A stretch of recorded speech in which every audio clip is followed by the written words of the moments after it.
नमस्कार, विविध रेसिपीजमध्ये आपणा सगळ्यांचं खूप स्वागत. आज आपण खव्याचे पाकात उकळवलेले रसरशीत असे गुलाबजाम बघणार आहोत. तुम्ही समोर बघत आहात तो पाक आहे आणि पाकात आपण तळलेले गुलाबजाम घातलेले आहेत उकळण्यासाठी. त्यात भरपूर पाक शोषला जातो आणि अगदी रसरशीत असे गुलाबजाम होतात आणि फुटत नाहीत. हे त्याचं वैशिष्ट्य आहे. ते का फुटत नाहीत आणि तरीही स्पॉन्जी आणि रसरशीत कसे होतात ते आपण बघूयात. अर्धा किलो गुलाबजामचा मावा किंवा खवा घेतलेला आहे. आपण दुकानात असं सांगितलं की गुलाबजामसाठी हवा आहे खवा, तर ते बरोबर देतात. आणि तो किसून घ्यायचा आहे. तो फ्रीजमध्ये असतो त्यामुळे घट्ट झालेला असतो. किसून तो मोकळा करायचा आहे. हे बघा, अशा प्रकारे किसला जातो. खाली किसून घेतलेला आहे आपण अर्धा किलो खवा. आता त्यात आपण 1 वाटी अरारोट घालणार आहोत. अरारोट घातल्यामुळे आपले हे उपासाला चालणारे गुलाबजाम होणार आहेत.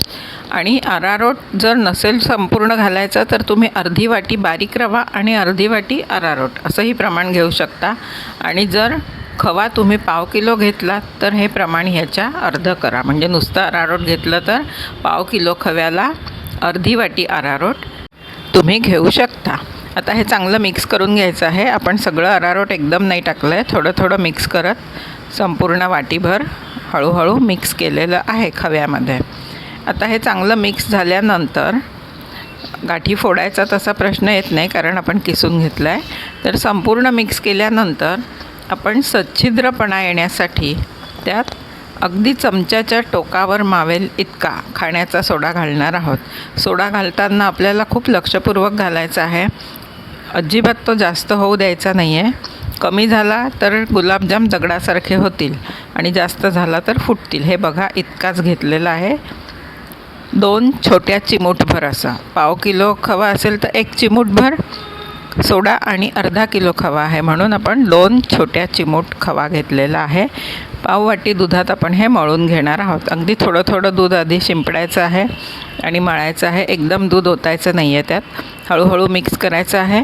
त्यानंतर अशा प्रकारे त्याचं मिश्रण तयार होईल. खूप असं घट्ट मळायचं नाही आहे आणि जशी आपण कणिक भिजवतो तितकंही जोरजोरात ते मळायचं नाही आहे. हलक्या हाताने एकत्र करून घ्यायचं आहे सगळं. जास्त मळलं तर कदाचित ते कडक होऊ शकतात गुलाबजाम, म्हणून आपण हलक्या हाताने मळायचं आहे. आणि असा त्याचा गोळा बनवून आपण ते ठेवणार आहोत. एक 10-15 मिनिट ठेवून द्यायचं आहे झाकून. सोड्याचं प्रमाण लक्षात आलं असेल तुमच्या. सोडा खूप काळजीपूर्वक घालायचा आहे. आता हे आपण झाकून ठेवणार आहोत. हे बघा, अशा प्रकारे पीठ तयार झालं आहे.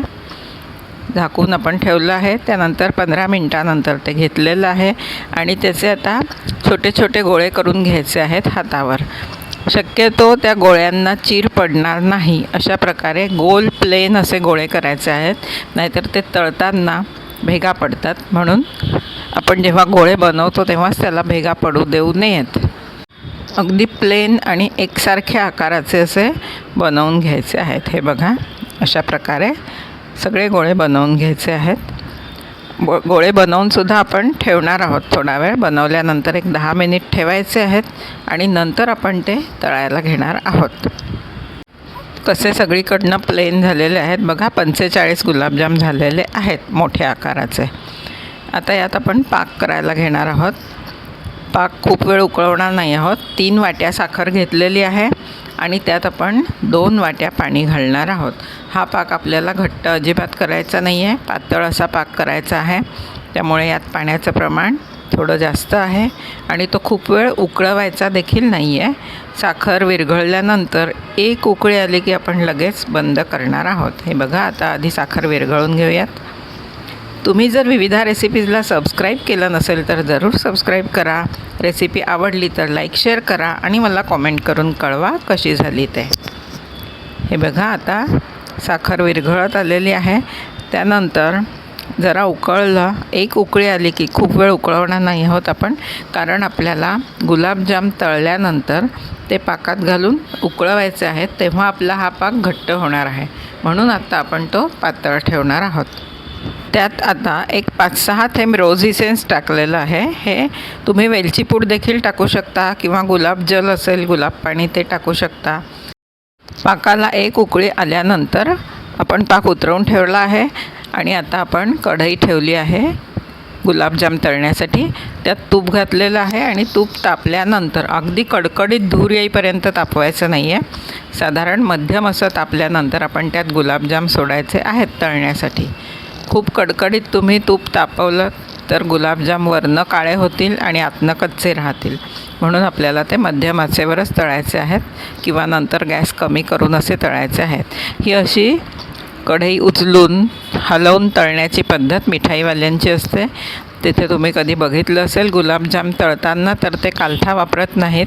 ते असं सांडशीने किंवा पक्कड घेऊन उचलून भांडं ते हलवतात आणि अशा प्रकारे गुलाबजाम तळतात. परंतु आपण साधं कालथ्याने हलवून तळायचे आहेत कारण आपल्याला ती प्रॅक्टिस नाही आहे. गुलाबजाम तळणं हे अगदी कौशल्याचं काम आहे कारण हे अतिशय मंद आचेवर जळू न देता आणि कच्चेही राहू न देता आतनं असे ते व्यवस्थित तळले गेले पाहिजेत. म्हणून वाटलं तर मध्येच कढई खाली देखील उतरवून ठेवायची आहे किंवा मध्ये मध्ये गॅस बंद करून तापलेल्या तुपात आपण ते तळणार आहोत. अशा प्रकारे तळून तूप निथळून घ्यायचं आहे. नंतर आपण जास्त गुलाबजाम टाकलेले आहेत तळायला. एकदा आपल्याला साधारण आयडिया आली की किती गुलाबजाम तळले जातात एका वेळी, कारण ते हलवायलासुद्धा जागा आजूबाजूला उरली पाहिजे. अशा प्रकारे सगळे तळून घेतलेले आहेत आणि हे तळलेले गुलाबजाम आहेत आपले. आता आपण हे सगळे पाकात घालूयात. अशा रंगावर तुम्ही तळा, जास्त ब्राऊन करू नका किंवा यापेक्षा कच्चाही लाईट कलर देखील राहायला नको. आता जो आपण मगा पाक केला होता तो उकळायला ठेवला आहे आणि त्यात गुलाबजाम घातलेले आहेत. इतक्या पाकात एका वेळी पाव किलो खव्याचे गुलाबजाम मावू शकतात, परंतु आपले जास्त आहेत म्हणून अर्धे अर्धे घालून आपण उकळणार आहोत. साधारण 3 ते 4 मिनिट मोठा गॅस करून हे उकळवायचे आहेत. गॅस कमी करू नका. मोठ्या गॅसवर चांगले उकळवून घ्यायचे आहेत म्हणजे त्याच्या आत पाक शिरतो. परंतु आपण अरारोट घातलेलं असल्यामुळे ते फुटत नाहीत आणि सोडा घातलेला असल्यामुळे ते अरारोटने असे कडक देखील होत नाहीत. सोड्याने मऊ होतात आणि अरारोटने ते फॉर्म होतात. त्यामुळे आपले गुलाबजाम अगदी परफेक्ट होतात. काढल्यानंतर तुमच्या लक्षात येईल किती रसरशीत आतमध्ये किती रस भरलेला आहे. शिवाय हे खव्याचे गुलाबजाम असल्यामुळे प्रीमिक्सच्या गुलाबजामपेक्षा याची चव केव्हाही छानच असते. अगदी रिअल टेस्ट तुम्ही अनुभवू शकता. तर अशा प्रकारे हे गुलाबजाम करून पाकात चांगले उकळवल्यानंतर गॅस बंद करायचा आहे आणि हे बघा त्याचा आकारसुद्धा वाढलेला आहे. आकाराने सुद्धा वाढतात पाकात उकळवल्यानंतर. हे असे काढून घ्यायचे आहेत. किती छान दिसत आहेत बघा. एक गुलाबजाम फोडून दाखवते तुम्हाला. सच्छिद्र आणि पाकाने भरलेला आहे. बघू शकता तुम्ही. हे बघा किती मऊ